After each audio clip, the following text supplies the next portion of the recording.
Boa noite a todos e todas, obrigado pela disposição, por estarem aqui presentes. E, novamente, se quiserem ficar com a câmera aberta para a gente poder se ver, trocando ideia, não vou me opor. Apenas a questão do microfone, quando quiserem pedir a palavra, abram o microfone, falem, e aí a gente vai alternando a vez de cada um, caso vocês queiram falar alguma coisa e participar de alguma maneira. E tem também o chat, no botão ao lado, para, caso queiram mandar alguma pergunta. Antes de eu falar para vocês o conteúdo e a gente conversar as coisas mais específicas e teóricas da nossa matéria, eu preciso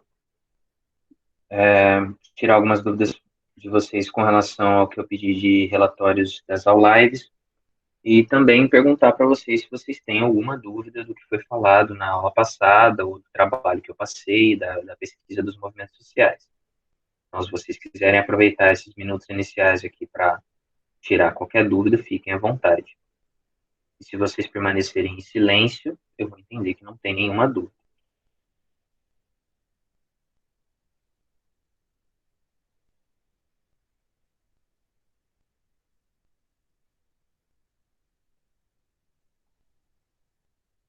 Diga, Maria, pode falar. Se quiser abrir o microfone, fica mais fácil ainda, melhor ainda.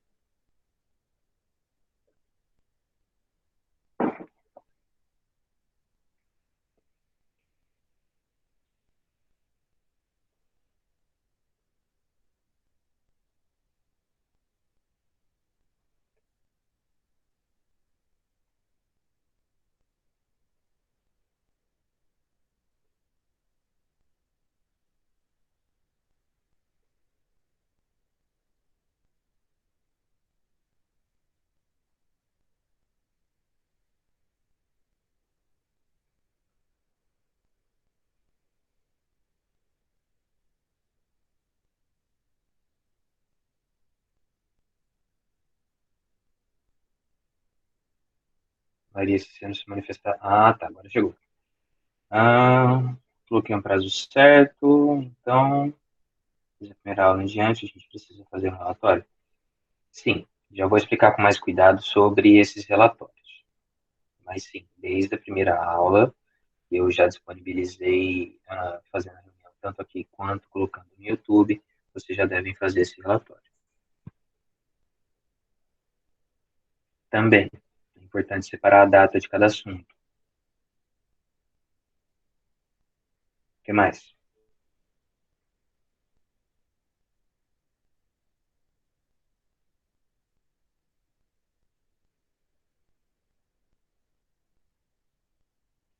Beleza. Alguém tem... Tá. Sobre o relatório, eu já vou explicar, tá? Calma aí que a gente entra em todos esses detalhes. Sobre o trabalho, a pesquisa que eu passei para vocês fazerem. Alguém tem alguma dúvida? Novamente, se permanecerem em silêncio, eu vou entender que está tudo tranquilo.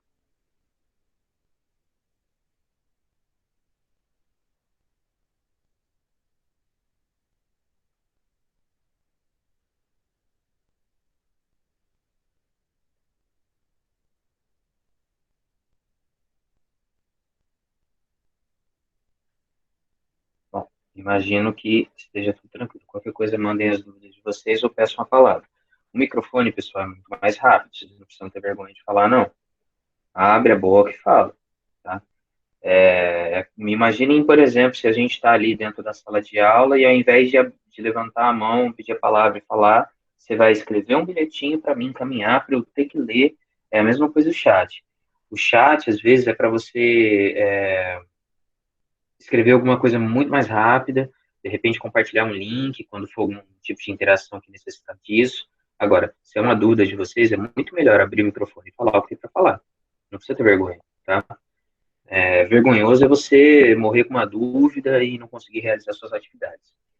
Então, vamos lá. Eu vou projetar minha tela para falar para vocês dos relatórios. Então, aqui estamos no Google Classroom. Acredito que vocês estejam vendo, que bom. Vamos ver a atividade. Deixa eu dar um zoom aqui para ficar melhor para vocês. Opa, muito zoom. Então, vamos lá. Seguinte, pedi aqui esses relatórios das lives de maneira a complementar a nota de vocês e também para conseguir aferir, ter uma noção da participação dos meus alunos do terceiro colegial.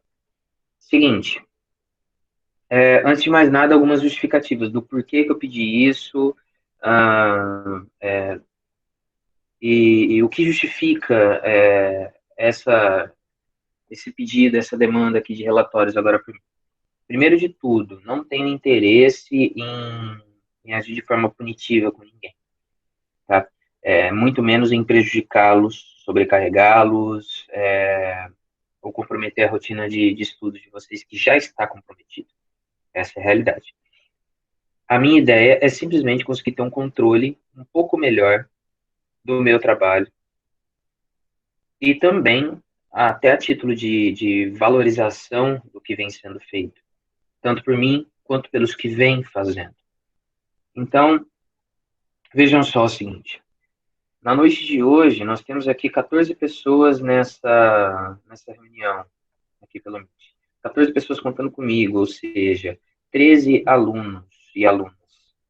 E esse professor que vos fala. 13 alunos e alunas não são nem sequer a menor sala de aula que nós temos na escola. Não, é um número muito inexpressivo. É um número preocupante. Mas, não diminuindo o esforço dos que estão aqui presentes agora, obrigado por estarem aqui. Vocês poderiam aí estar fazendo qualquer outra coisa, inclusive não fazendo nada e optando deliberadamente por não estar aqui agora. Mas estão. Então, obrigado. Mas é um número inexpressivo, porque nós temos aí uma média de 25 a 30 alunos nos terceiros colegiais. O menor terceiro colegial, que é o terceiro C, deve ter aí uns 20 e poucos alunos. E aí, terceiro A e terceiro B, que são mais numerosos, nós temos, se não me engano, 30 alunos por sala. Então, nós temos um número muito pouco expressivo. E o que me preocupa é se as minhas aulas, as mensagens que eu estou tentando passar, o conteúdo que eu estou tentando explicar, está de fato chegando a vocês. Porque eu sou professor de vocês, eu sou responsável por essas aulas, mas ninguém é. E se tem uma coisa que eu não quero fazer, é delegar a minha responsabilidade, a função das minhas aulas, a um aplicativo fornecido pelo Estado de São Paulo, do qual eu não conheço a procedência e eu nem consigo atestar a garantia. E sendo mais sincero ainda, eu não gosto do que eu vejo naquele aplicativo. O pouco contato que eu tive com a parte de sociologia vindo daquele aplicativo e outros componentes curriculares, eu não gostei nem um pouco do que eu vi. Eu achei superficial, eu achei simplista, confuso até. Fora o fato de que pedir para que vocês fiquem presos naquela tela assistindo alguém que eu não conheço falar por mim é algo que me incomoda bastante. Só eu posso atestar a garantia do meu trabalho. E eu trabalho para tentar fazer da melhor maneira possível. Se eu consigo, não é um outro fato. Se carece críticas ou não, é uma outra análise. Aliás, estou aberto a críticas e sugestões. Mas eu sou o responsável, principalmente se der errado.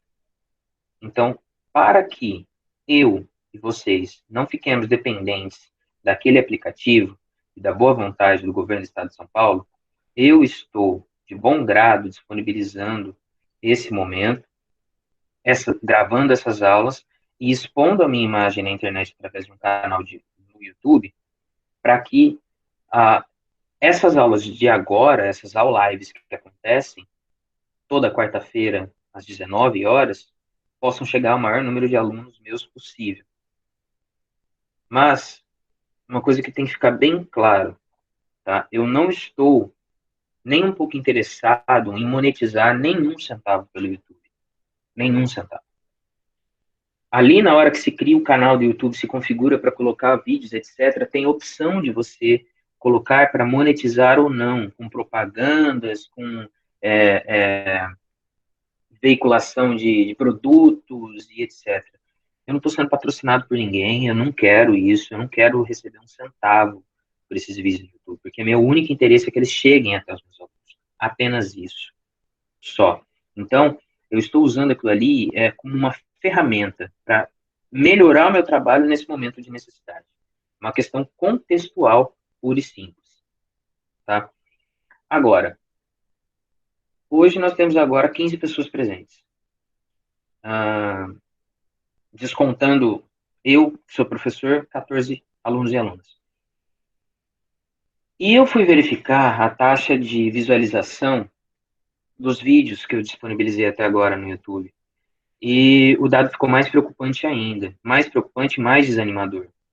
Porque poucos estão visualizando. Se eu for contabilizar a quantidade de alunos que eu tenho no terceiro colegial, e esse dado preocupante vale também para o segundo e primeiro ano, não é só a questão do terceiro, mas poucos alunos estão visualizando, e pior ainda, poucos estão visualizando o vídeo até o final, assistindo ele inteiro. Eu tenho ali taxas de visualização que não chegam a nem sequer 20% do vídeo. Ou seja, como se a pessoa visse, sei lá, menos de 20 minutos. Às vezes, tá vendo, tem menos do que isso, menos do que 10 minutos. 10 minutos, pessoal, é mais ou menos o que eu levo para a parte introdutória, de responder uma dúvida ou outra e resolver um probleminha ou outro. O restante do tempo, normalmente eu fico aqui 1 hora com vocês, eu me ocupo de tentar explicar, ler os textos, demonstrar, citar exemplos. Então, é preocupante isso. Só que eu estou justificando isso daí para vocês porque eu sei que outras pessoas também vão ver. Vocês estão aqui agora presentes, me ouvindo, me vendo, ótimo. De novo, muito obrigado. Tá? Vocês estão aqui agora. Mas e os tantos outros que apenas clicam no vídeo e acham que é suficiente? Eu quero saber se estão entendendo a matéria. Eu quero saber se estão conseguindo aprender o que tem para ser aprendido. E dessa maneira é impossível. É impossível ter essa dimensão. Então, eu pedi esses relatórios das lives para complementar a nota de vocês e conseguir ter uma dimensão da participação de vocês através desses relatórios. Não é nada de novo do que eu venho pedindo há anos para vocês. Terminou minha aula, faltou 10, 15 minutos e tal, a gente está tranquilo no conteúdo e no horário. Pessoal, peguem umas folhas do caderno aí e façam um relatório. Vocês já conhecem o meu método. Vocês já sabem como funciona. Então, todo final da aula, quando sobrava tempo, lógico, e quando tinha conteúdo para isso, eu pedia os relatórios. Não é segredo. Não é novidade.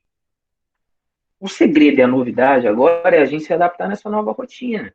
Que vocês agora estão me vendo pela tela de um celular ou de um computador, eu estou tendo que gravar aulas pelo meu notebook, eu estou tendo que criar uma porcaria de um canal de YouTube, mas eu não sou youtuber. No entanto, a gente precisa lidar com o contexto, a gente precisa lidar com a adversidade. Eu deixei isso bem claro. Nós temos que minimizar os danos para a educação de vocês. É minimização de danos, porque vai ter prejuízo.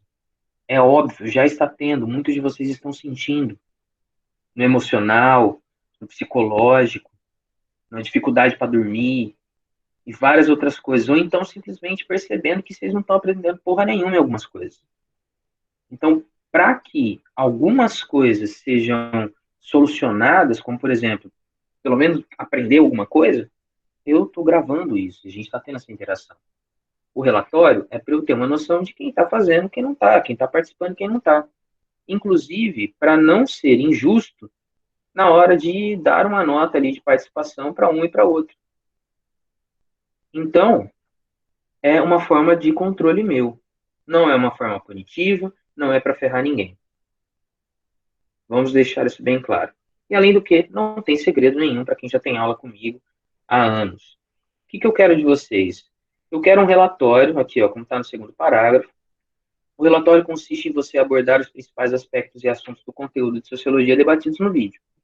Recados, informes e afins não precisam constar no relatório, mas importante é ter conteúdo.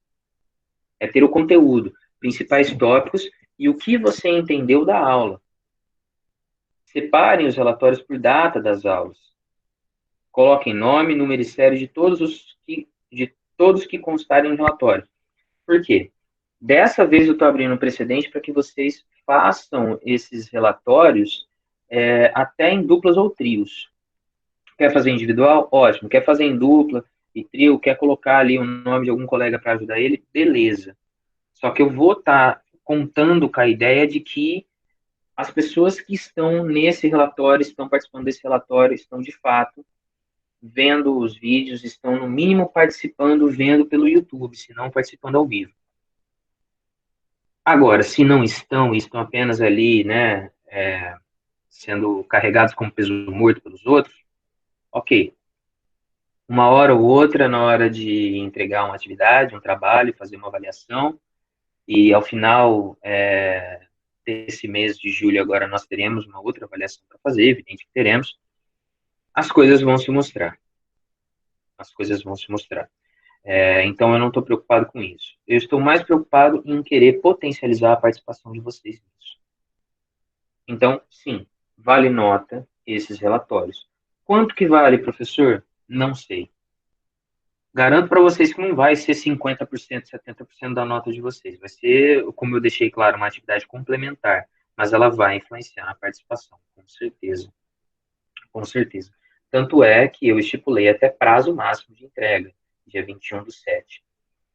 Tá. Respondendo a pergunta do Lucas, prefere que seja pelo Word? Sim, Lucas, eu prefiro que seja por editor de texto, na qual ali você pode fazer um arquivo só para todos os relatórios, separando eles por data, ou tema, se for o caso, colocando o nome das pessoas que fizeram ali aquele relatório, se você fez com outras pessoas ou se fez sozinho, não sei, mas deixando claro isso, e me entregando pelo Classroom. Ah, professor, eu posso fazer no caderno e te enviar? Pode, mas daí a gente precisa ver certinho como é que você vai me enviar isso. Porque daí você fazendo no caderno, de repente você tem que tirar foto disso, e me enviar de alguma maneira, seja pelo Classroom, ou até mesmo deixar o seu caderno na escola para que depois eu vá averiguar isso. O preferencial é me entregar pelo Classroom, tanto que eu estipulei até prazo máximo de entrega, dia 21/7. E o canal do YouTube aqui, ó, Professor Rafael Sanches, para vocês poderem acompanhar depois. Ah, quem já está assistindo aqui agora precisa ver depois? Depende. Se quiser ver depois, o vídeo está lá, fica à vontade. Não pretendo excluir aquele vídeo tão cedo, né? A não ser que dê um chabu, algum problema muito grande. Do contrário, o vídeo vai estar lá para vocês verem e acompanharem. Então, Morelato, a sua letra não é muito legível. Ok, a minha também não é. Então, se eu tivesse que escolher entre fazer no caderno, mandar uma foto para alguém, ou fazer direto no editor de texto e encaminhar o arquivo de texto formatado, bonitinho, organizado para esse alguém, eu opto pelo editor de texto, evidente, para dar uma melhor qualidade estética e uma melhor garantia de entendimento final do produto que eu estou apresentando aí, do trabalho que eu estou apresentando. Quer fazer no caderno, deixar registrado ali? Fiquem à vontade. Me chame, a gente conversa e vê como é que você vai me entregar isso da melhor maneira possível. É prioridade fazer esses relatórios? Não. De novo, atividade complementar. Mas eu entendo que esses relatórios também são importantes por uma questão de participação de vocês, participação dos alunos na minha matéria. Mas aí quem determina as prioridades ou não para a vida de vocês não sou eu, é vocês mesmos, na organização que vocês levam. Então, pessoal, não tem segredo nenhum esse relatório. É algo que vocês já estão acostumados, vocês já vêm fazendo comigo há anos. Vocês podem aí se organizar da melhor maneira possível que quiserem.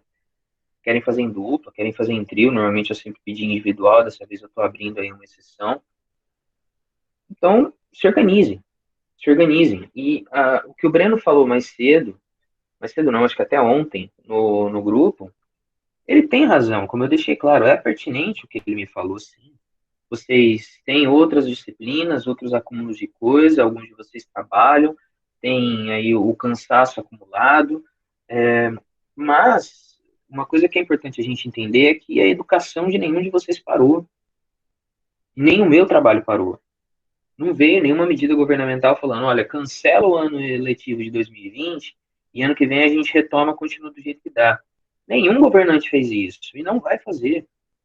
Eles vão ir tocando, empurrando o barco do jeito que dá até finalizar o ano de 2020, rezando para até o final do ano, quem sabe, retomar o modelo presencial, sem acontecer uma catástrofe, pior ainda, de mais mortes, mais contágios, etc.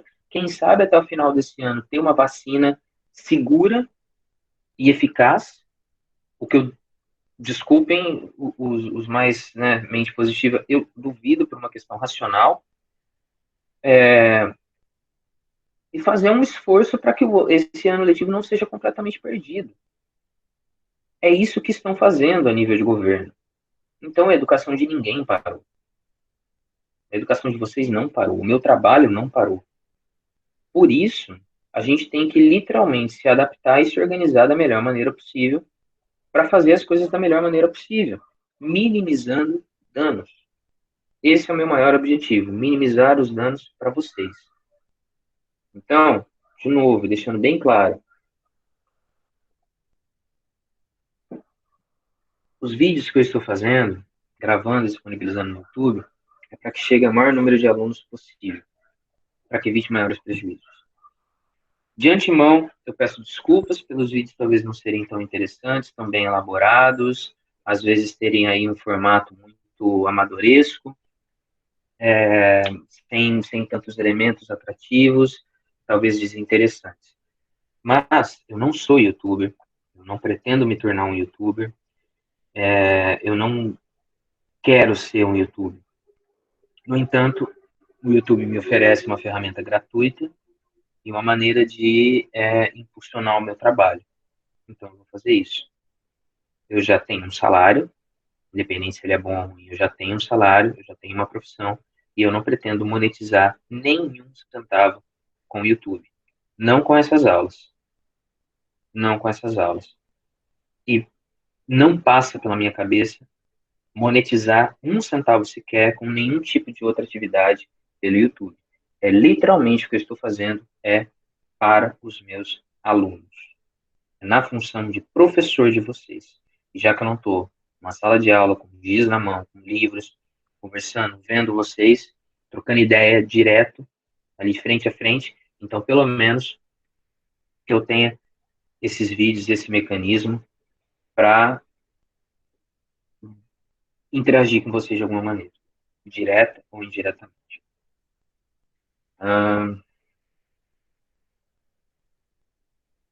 Uma dica: façam ali, se vocês forem fazer pelo Word, pelo editor de texto do Google e tal, façam um arquivo de texto só para os relatórios, separando eles por data, tá? Ah, precisa fazer como uma redação? Não. De repente você quer fazer ali um fichamento em tópicos. Fica à vontade. De repente você quer fazer um mapa mental. Sinta-se à vontade. O relatório é seu. O importante é constar ali os principais assuntos abordados na aula daquela data que você vai estar fazendo o relatório, e o que você entendeu. De repente ali você quer até expor algum ponto de dúvida, etc. Ok, pode. Mas o ideal é que você tire a dúvida antes, já que você, por exemplo, vai ter que me entregar esse trabalho no dia 21/7, né, até 21/7 vocês vão ter que me enviar esses relatórios, então não adianta nada chegar no final do trimestre e você me expor todas as dúvidas num caminhão de coisas, num texto gigante de coisas. O ideal é que vocês falem antes, tirem a dúvida de vocês antes. Por isso eu sempre disponibilizo alguns minutos das lives para a gente poder conversar sobre dúvidas. Sendo assim, dúvidas. Disso que eu falei dos relatórios. Alguém tem alguma dúvida? Se vocês permanecerem em silêncio, eu vou entender. Não tem nenhuma dúvida.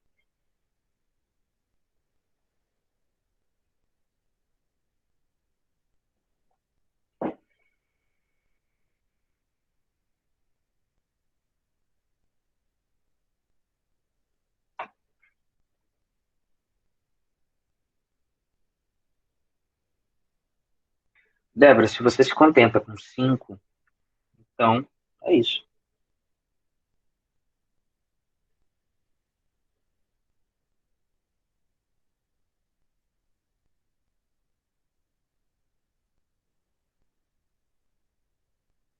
olha, querendo fazer ou não, vocês podem fazer o que vocês quiserem.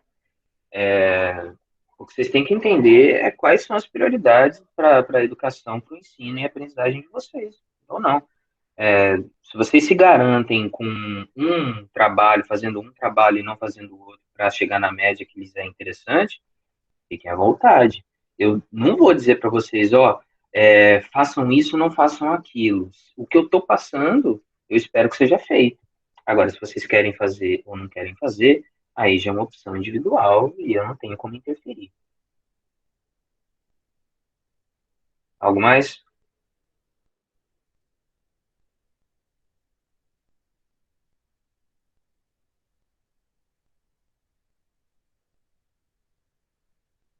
Mais alguém?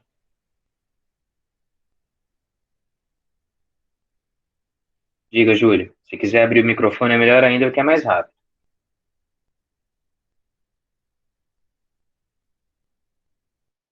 Opa, Diga lá. eu tô bem. É, sobre as provas, tipo, primeiro, por conta do Covid, a gente teve que fazer os trabalhos tudo em casa. Uhum. E prova? Tipo, vai ter prova de primeiro, segundo bimestre ou só vai ser os trabalhos mesmo? Júlio, é, eu já passei, inclusive, uma prova. Não sei se você está lembrado. Vou até voltar aqui nas atividades e vou mostrar para vocês. Peraí, deixa eu apresentar minha tela de novo. Vamos lá. Ó, vocês estão vendo aqui, né, minha tela. Aqui, ó, avaliação bimestral. Essa avaliação foi do primeiro bimestre, tá? É, Isso daqui já foi uma avaliação que eu passei. Contou como nota de prova. Agora, provas nos estilos que vocês estão acostumados, testes, 10 disso, 10 daquilo, ABCDE, gabarito, isso daí eu não pretendo fazer. Eu não acho que vai ter um efeito satisfatório se eu fizer isso agora. O problema não é nem a questão de cola, entendeu? Se você vai pesquisar na internet ou não. A grande questão é qual vai ser o resultado final. Ele vai ser satisfatório? Se eu aplicar um teste dessa natureza agora? Porque a gente não está tendo o mesmo ritmo de aulas da presencial. Então, eu tenho que adaptar meu método avaliativo para o ensino remoto, tá bom, beleza? beleza. Ah, desculpa por ter entrado meio tarde que eu tava jantando. Tranquilo, garoto. Eu também pretendo jantar daqui a pouco. E já falando sobre provas, a gente vai ter sim uma. Vou passar alguma avaliação para vocês fazerem. O que exatamente não sei, por isso não se preocupem com isso agora. Mas até o final do mês a gente vai fazer sim alguma coisinha dessa natureza para poder fechar as notas de vocês. Júlio, mais alguma dúvida? Não, acho que não. Beleza, então. Alguém mais?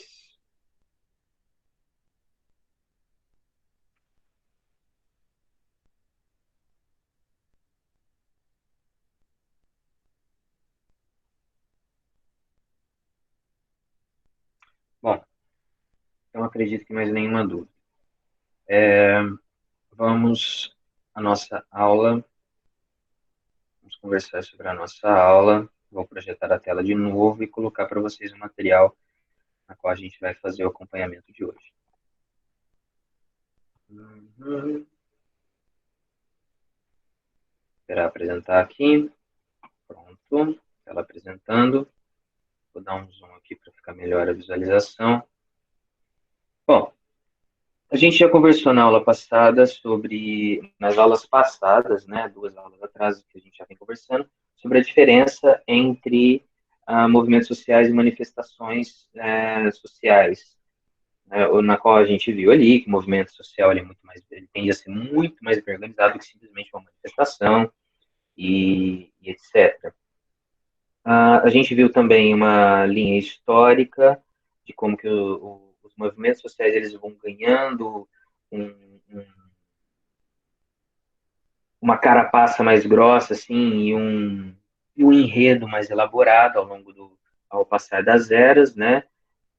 Tudo ali remontando, lógico, a, a Revolução Francesa, 1789, passando por outras lutas mais contextualizadas aqui no Brasil, a abolição da escravatura, a fundação de UNE, período do golpe civil militar e por aí vai. Então a gente viu uma linha do tempo, vimos a maneira como os movimentos sociais tendem a se comportar numa sociedade, a interagir com essa sociedade, na qual os movimentos sociais eles podem ter uma natureza de conflito ou de parceria com o Estado, né? E a gente viu também as características dos movimentos sociais, na qual, por exemplo, os movimentos sociais eles não apresentam coordenação única, pois eles comportam diversidade muito grande de ideias e valores, mas normalmente eles possuem ali um grupo que direciona, que organiza esse movimento social, não que necessariamente ele possua um líder único, né? Mas ele precisa de um direcionamento e de um grupo para poder lidar com essas pessoas, com essas demandas, etc. As suas ações se desenvolvem em torno de interesses e necessidades, mas também de reconhecimento, para criar uma nova sociabilidade. E aí a gente viu as várias formas de ação dos movimentos sociais. Por isso que eu diferenciei para vocês movimentos sociais de manifestações sociais, porque as manifestações sociais é uma forma do movimento social agir. Ou então, por exemplo, greves, passeatas, panfletagens e, e por aí vai. Ou seja, o movimento social não basta ele existir. Ele, de alguma maneira, tem que ele tem que se apresentar na sociedade. Ele tem que mostrar para a sociedade que ele existe. Ele tem que, de alguma maneira, buscar visibilidade social. Senão, ele vai ficar sempre à sombra da sua própria existência. Ele vai ficar sempre ali fechado naquela sua bolinha, que só as pessoas que participam, estudam e compreendem aquilo ali sabem que ele existe. O restante da sociedade ou ignora ou desconhece completamente, porque não interage com ele e porque naturalmente também ele não se expõe. Então, o movimento social ele precisa de ação, ele precisa de ir até a sociedade e mostrar que ele existe. Ele precisa de visibilidade, seja o movimento qual for, tá? E conforme o movimento social ele se organiza e ele cresce mais ao longo do tempo e do território em que ele atua, ele tende a cada vez mais se institucionalizar. O que significa isso? Ele tende a ficar cada vez mais aparelhado, burocratizado, ou seja, ele cresceu, ele precisa de maior organização. Uma das coisas que ajuda a organizá-lo e a controlar os ânimos e direcionar para um caminho que lhes é correto ou lhes seja mais interessante é justamente você transformá-lo numa instituição, ou por exemplo uma ONG, né, uma organização não governamental, ou então transformá-lo num partido político, né, na qual o movimento social ele cresce a tal ponto de que ele começa a pleitear cargos políticos ou então cargos eletivos dentro de governos, para que ele possa de maneira mais atuante chegar ali às demandas que ele tanto pleiteia, tanto luta, etc. O perigo disso, da institucionalização e da burocratização, é o movimento social ficar aparelhado a um determinado governo ou vertente ideológica, política, e, com o passar do tempo, ele perder-se dentro de si mesmo. Ou seja, ele perder a essência que ele tinha desde o começo. Ele é como se aquela gana toda de luta, aquela vontade toda de ir à rua, de fazer greve, etc e tal, né? Aquele tesão de luta fosse se perdendo, porque ele foi ficando cada vez mais burocrático, cada vez mais institucionalizado, talvez até cada vez mais partidarizado, o que acontece muitas vezes. E isso daí vai se perdendo com o tempo. Exemplos que nós temos de alguns movimentos sociais que foram partidarizados e que algumas linhas, vertentes e tal, foram se perdendo. Por exemplo, os movimentos sindicais trabalhistas, muitos deles resultaram em partidos políticos. Um exemplo disso é o próprio PT, o Partido dos Trabalhadores. Ele surge por conta de greves trabalhistas, em específico ali no estado de São Paulo, no ABC Paulista, do Sindicato dos Metalúrgicos. Então, se antes a luta era especificamente por direitos trabalhistas e sindicais, ao se partidarizar e ganhar visibilidade nacional, como ganhou, né, é um dos partidos aí mais falados, seja para o bem ou seja para o mal, né, afamados ou difamados, como queiram, ele acabou perdendo parte de sua essência porque ele passou a ter que atender uma outra demanda muito maior do que isso. Então não é simplesmente mais agora um movimento sindical trabalhista, agora se tornou um partido político. Uma vez partido político, as demandas que se tem que atuar, pleitear ou agir são infinitamente maiores do que simplesmente condições de trabalho para uma categoria X ou Y. Um outro, um outro movimento que também nasceu até que muito precoce e se perdeu mais precocemente é o MBL, o Movimento Brasil Livre, vertente completamente contrária, né, ao PT, mas o Movimento Brasil Livre ele surge como um clamor social assim de algumas parcelas, até um pouco mais elitizadas aí do estado de São Paulo e depois vai ganhando o restante do país. E alguns principais ali nomes, expoentes, figurões ali do MBL, pessoas da mais da linha de frente, de maior exposição, começam a se partidarizar e pleitear cargos políticos. Nós temos aí alguns exemplos de deputados federais, estaduais, vereadores também, que iniciaram sua jornada política por conta do MBL e hoje estão aí partidarizados, fidelizados a algum tipo de partido ou figura política específica e já estão atuando em algum cargo eletivo, né? Esse é um perigo que todo movimento social corre. Conforme ele acontece, conforme ele cresce, ele tende a se burocratizar em excesso, correndo o risco de ficar aparelhado pelo próprio Estado ou governo, ou até mesmo se tornar um partido político, tá? E aí a gente acaba ouvindo, em meio a algumas coisas, a gente sempre ouve algumas besteiras, né? Uma delas, por exemplo, deixa eu avançar um pouquinho aqui nas páginas para a gente poder conversar entre o assunto. Uma delas, por exemplo, já já eu volto na projeção da tela. Por exemplo, beleza, quer fazer o movimento social, quer fazer a manifestação que quiser, quer lutar aí pelos seus direitos, ok. Mas não precisa fazer política com a coisa.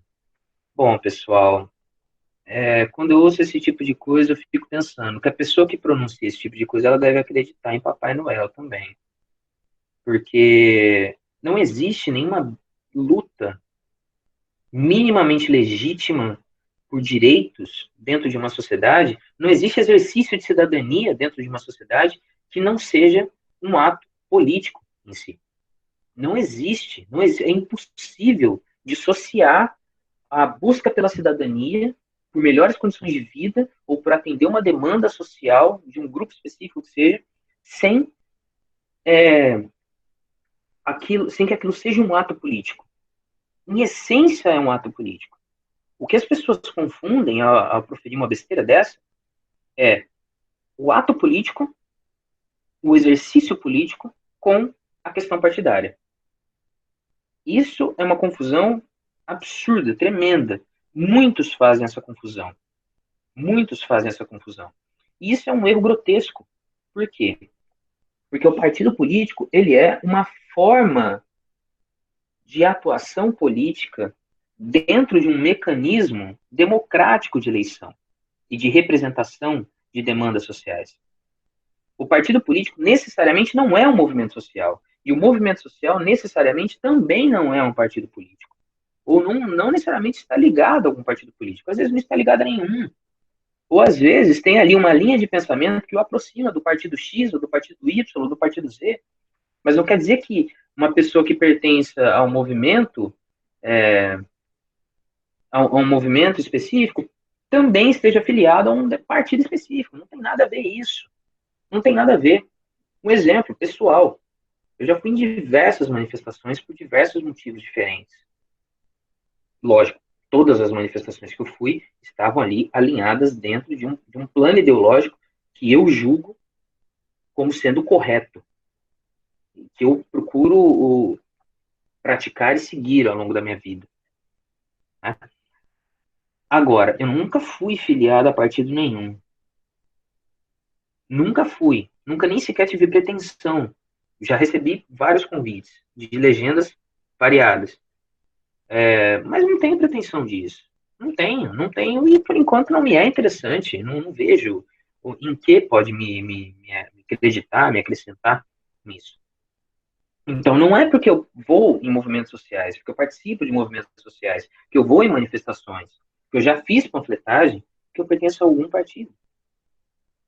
No entanto, todo o ato de manifestar-se por alguma demanda social ou simplesmente no exercício da cidadania é, em si, um ato político. Por favor, não reproduzam mais essa besteira. Ou quando ouvirem uma besteira desse tamanho, se vocês tiverem paciência para isso, corrijam a pessoa que está falando esse absurdo. Se não tiverem paciência, façam como eu normalmente faço. Finjo surdez e sigo minha vida em paz. Mas, para vocês, eu tenho a missão, o dever de informar-lhes dos trâmites corretos da coisa. Então, todo movimento social é, em si, um ato político. Todo.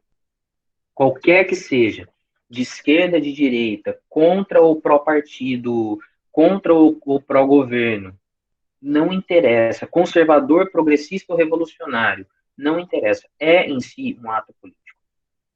Então, vejam, por exemplo, quem aí está um pouco mais antenado nas notícias que estão ocorrendo há um tempo, por exemplo. Hoje nós estamos tendo, ao longo de todo o dia, uma agenda de lutas por parte dos entregadores de aplicativos. O pessoal aí que trabalha entregando pedidos de iFood, o Rappi, Uber Eats, esses outros milhares de aplicativos, sei lá quais. Qual que é dessa galera? Ah, essa galera aí é tudo partidarizado do partido fulano. Não, não necessariamente. Só que a questão é que essa galera aí desses aplicativos, esses entregadores, eles são trabalhadores. E eles não são trabalhadores autônomos, eles são trabalhadores informais. É diferente de ser autônomo, de gerir o próprio negócio. Eles são trabalhadores informais terceirizados, na qual eles têm direitos diminutos, microscópicos, perto de outros que são contratados por algumas empresas. Eles têm que dar a cara a tapa, literalmente, botar ali o seu próprio equipamento, sua própria moto, e fazer os deliveries, fazer as entregas, a troco de, muitas vezes, uma miséria que eles ganham repassada pelo aplicativo. E eu falo com propriedade no assunto porque eu já fui motorista de aplicativo. Eu atuei como Uber há alguns meses, se não me engano, uns 3 meses, alguns anos atrás. E, cara, eu vi o quanto é ralação para você tirar uma grana em uma noite. Você tinha que rodar a noite inteira para tirar ali, que seja 150, R$ 200 em dias bons. Se expondo a perigos, sem ter garantia nenhuma. Não é o seguro que a Uber oferece, não é um seguro absurdo assim de vida ou do carro. É inteiramente limitado, extremamente burocratizado, tudo para dificultar para o trabalhador. Fora que esse trabalhador ele não tem ali um posto de apoio para ele, nem sequer ir no banheiro. Ele não tem nem sequer direito à alimentação. Então, se ele quiser comer, ele que compra a comida dele e entregue para si mesmo. O que foi marcado para hoje? Foi marcado uma greve de paralisação de um dia dos entregadores de aplicativo. na qual eles não estariam logando no aplicativo para trabalhar durante um dia inteiro. Motivo, justamente direitos trabalhistas, para que eles tenham um pouco mais de segurança no seu trabalho, para que as empresas que terceirizam esse sistema de entrega lhes forneça um mínimo de garantias e seguranças para o exercício de seu trabalho. Só isso que eles querem. Só isso. E que, convenhamos, é o mínimo que qualquer um de nós iria querer. Já que a gente sabe que a escravidão está abolida há muito tempo e ninguém nasceu para capacho de ninguém. No entanto, o movimento que está acontecendo ao longo do dia de hoje, ele não tem partido. Ele não tem partido. Nada impede de que alguns partidos, a palavra talvez não seja se apropriem, mas vejam nessas ideias ou nesse movimento dos entregadores de aplicativo um meio de luta deles também. Ou então de deputados, senadores, sei lá, quem eleito, de alguma maneira haja para tentar ajudar essas pessoas desses aplicativos. Nada impede. Aliás, além de nada impedir, a própria função que eles ocupam enquanto pessoas eleitas democraticamente por uma sociedade lhes obriga a botar olhos atentos sobre as demandas sociais de toda a sociedade brasileira e a ver aquilo que cada um precisa, que cada grupo precisa. E se vocês duvidam que esse grupo é grande de entregadores de aplicativo, abram aí um jornal, Facebook, que seja, Globo News, não sei aonde, busquem as notícias. Vocês vão ver o tamanho das manifestações. Tamanho das manifestações, lotando avenidas, e os caras fazendo buzinaço, e mostrando a que vieram, mostrando que eles existem, e principalmente, como todo um movimento social que se preze, incomodando. Incomodando, porque o movimento social, ele tem que incomodar, o movimento social, ele tem que gritar, ele tem que se mostrar, porque do contrário, ele não surte efeito nenhum. Não surte efeito nenhum. De alguma maneira, ele tem que causar incômodo, ele tem que tirar alguns da zona de conforto, mostrar que ele existe, buscar visibilidade. Alguma dúvida até então? Ou posso dar seguimento e continuar? Diga lá, Morelato. Abre o microfone que fica mais fácil. Boa noite. Boa noite. Tipo assim, você tava falando de que tem que ter a voz. Só que hoje em dia, como que eu posso dizer? O intuito é correto, mas há partidos que se aproveitam disso para tirar um proveito para si mesmo, entendeu? Nesse sentido. Porque que nem você tá falando dos motoboys. É um pessoal de pequena voz. Aí vem um partido querendo dar a voz para ele, só que o partido tem segundas intenções, entendeu? Aí não fica uma coisa meio contraditória? Sim e não, porque o partido político, já que ele busca ali algum tipo de representação e de atuação política na sociedade, ele precisa também de pessoas atuando neles. Se, por exemplo, tem lá esses motoristas aí de aplicativo, os, os motoboys, como você falou e tal, não sei se tem outro nome que eu possa designá-los.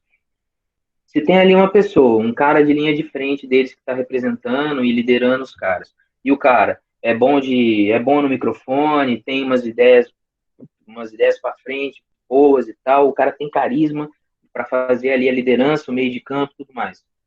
Pô, se eu fosse membro de algum partido e olhasse para aquele cara, eu na hora ia chegar nele e falar, ô, cara, e aí, vamos trocar uma ideia? Você seria um baita de um ganho aqui no nosso partido. Você seria um puta de um político, um baita de um deputado, quem sabe. Justamente para poder atuar politicamente. Sair simplesmente do âmbito da rua, da manifestação, do incômodo de rua, do buzinaço, que seja e tal, e começar a atuar em uma frente um pouco mais burocrática. O perigo que se tem nisso, e eu entendo a tua fala, você burocratizar demais, você partidarizar demais, e você perder a essência da coisa. Mas entendam, pessoal, partidos políticos não são criminosos. Não é todo político que é corrupto. Para você acusar uma pessoa de corrupção, você precisa ter provas, precisa ter feito uma investigação em cima daquilo. Então não tem como a gente generalizar e criminalizar o exercício político de cargos elegíveis ou cargos governamentais. Não tem como a gente criminalizar isso, porque a gente precisa desses caras. A gente precisa de alguém ocupando o cargo de presidente, a gente precisa de alguém para ser senador, a gente precisa de um deputado, a gente precisa de juízes, de vereadores, de prefeitos, de governadores. A gente precisa disso. Senão quem governa? Entende?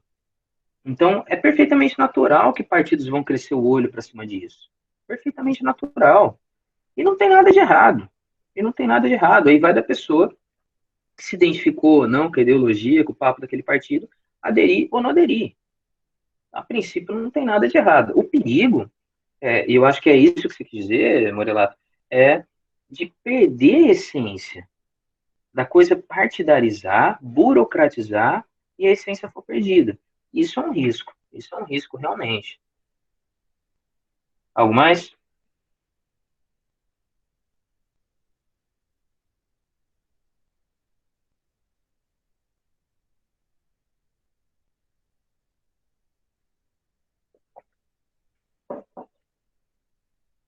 Bom, vou projetar a tela de novo. Prometo que não vou me estender muito, tá? Imagino que, assim como eu, outros estão também com fome e cansados. Então, vamos lá, ó. Deixa eu ver aqui. Beleza.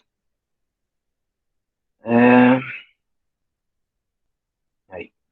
Pessoal, é o seguinte, os movimentos sociais, eles possuem ali uma relação tanto de parceria quanto de confronto com o Estado. E isso pode variar muito da situação e do governo instituído, tá? De modo geral, os movimentos sociais, eles possuem um caráter emancipador, ou seja, de libertação de algum tipo de dominação.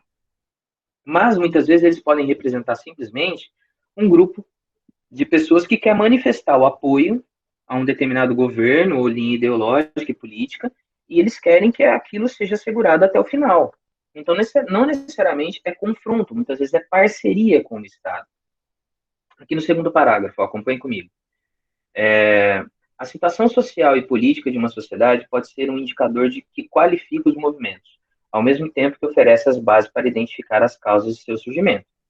Ou seja, a conjuntura política de uma sociedade tanto qualifica o movimento quanto cria o ecossistema para o surgimento ou o desaparecimento de determinado movimento social.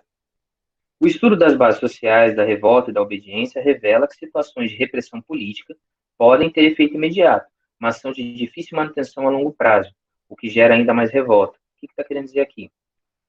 Quanto mais o Estado é repressivo, violento, de modo imediato inicial, surte efeito, dando uma freada, uma brecada nos movimentos sociais, nas manifestações também.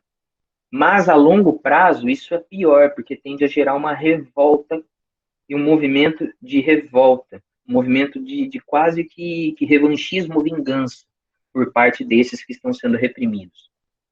Ainda assim, a violência do Estado é um elemento que dificulta a proliferação dos movimentos sociais, como forma de reivindicação, ao passo que nos regimes democráticos, esses movimentos tendem a desenvolver-se com base nas garantias constitucionais de direitos civis e políticos. O que está querendo dizer aqui?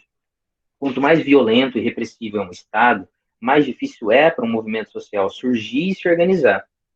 Porém, a longo prazo, existe o risco de haver uma represália, uma vingança, um revanchismo por parte de toda essa violência provocada no Estado. Em contrapartida, os regimes mais democráticos, eles têm um ecossistema ali, um ambiente muito mais propício para o surgimento de tudo quanto é tipo de movimento social. Então, vejam só. Logo em 2014, quando se estava ali né, em período eleitoral e tudo mais, o PT conseguiu,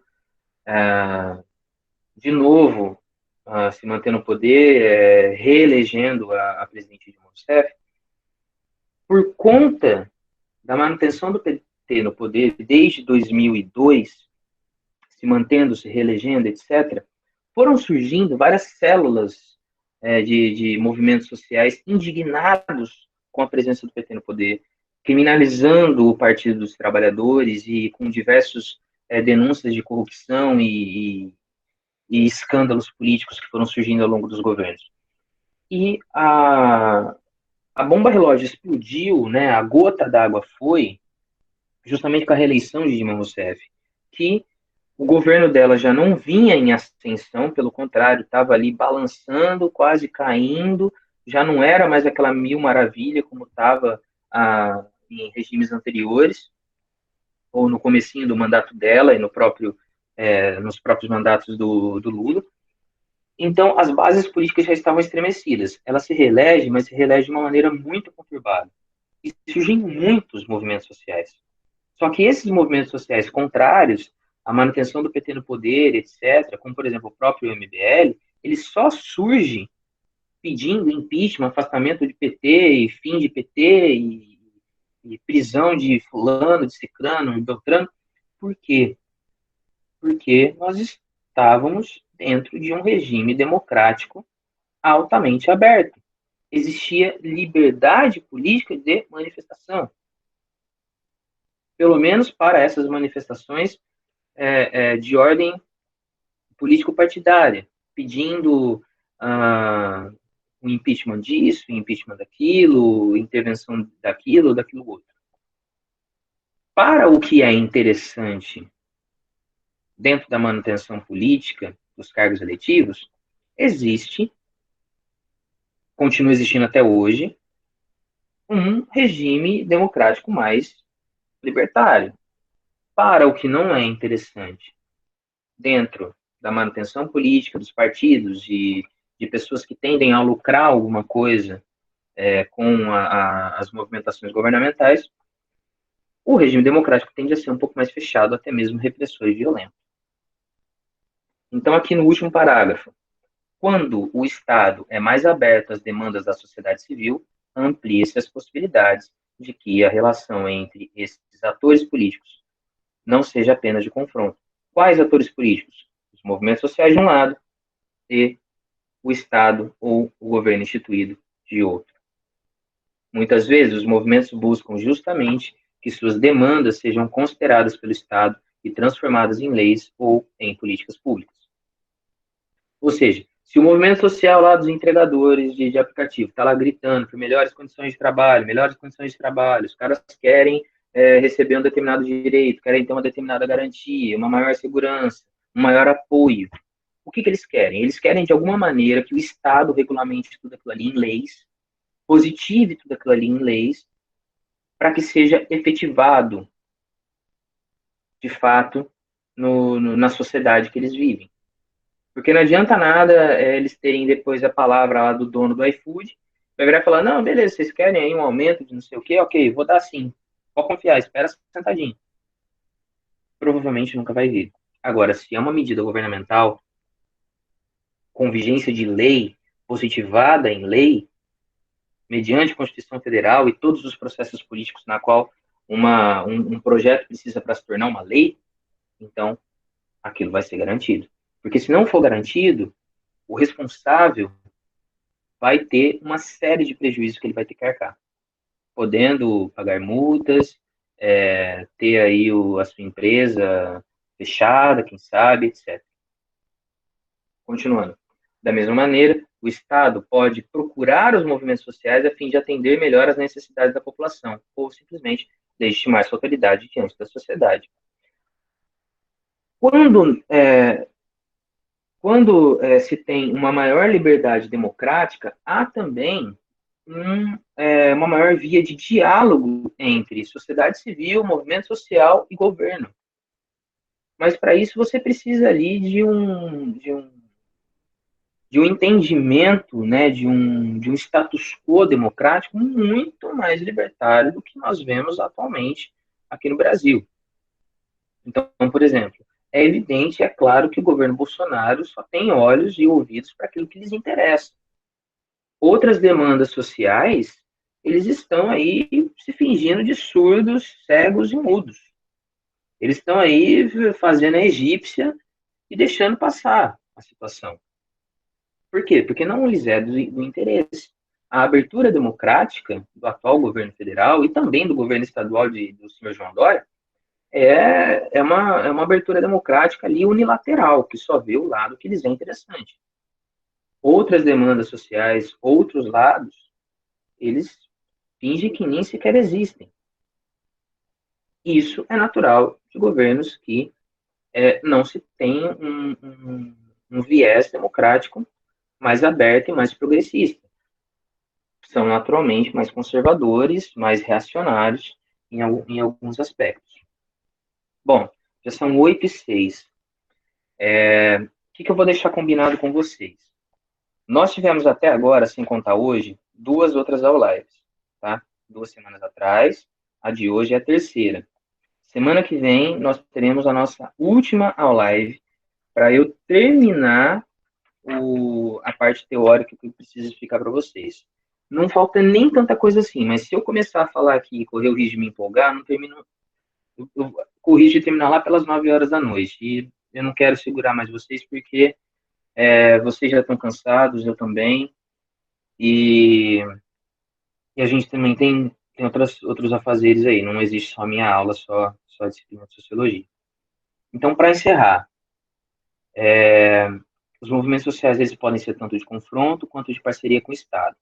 Normalmente, quando eles são de confronto, é porque eles buscam, de alguma maneira, revolucionar o estado político que se tem instaurado, né? A situação política e governamental que se tem instaurado. Quando eles são de apoio ao Estado, é porque eles normalmente são um pouco mais conservadores, ou realmente o Estado vem atendendo de maneira satisfatória a tudo aquilo que é demanda deles. Né? Eu acho que é só. Alguém tem alguma dúvida?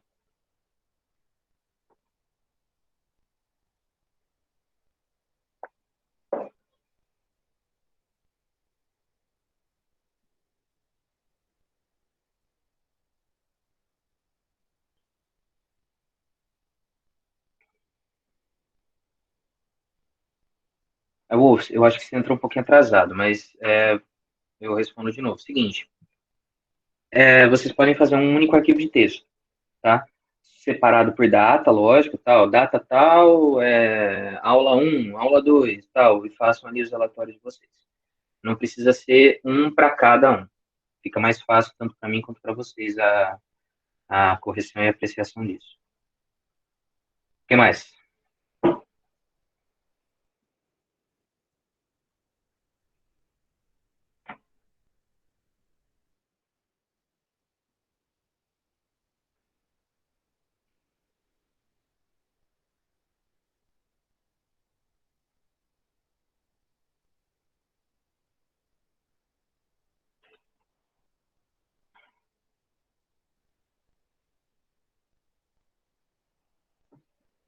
Bom, diante do silêncio de vocês, eu imagino que vocês não tenham mais dúvidas, tá? Então, qualquer coisa me procurem no particular, pelo WhatsApp ou pelo Google Classroom, que seja, a gente conversa, caso surja qualquer problema, estou à disposição. E muito obrigado pelos que estiveram presentes hoje, pelos que participaram hoje aqui. E por hoje é só. Tchau.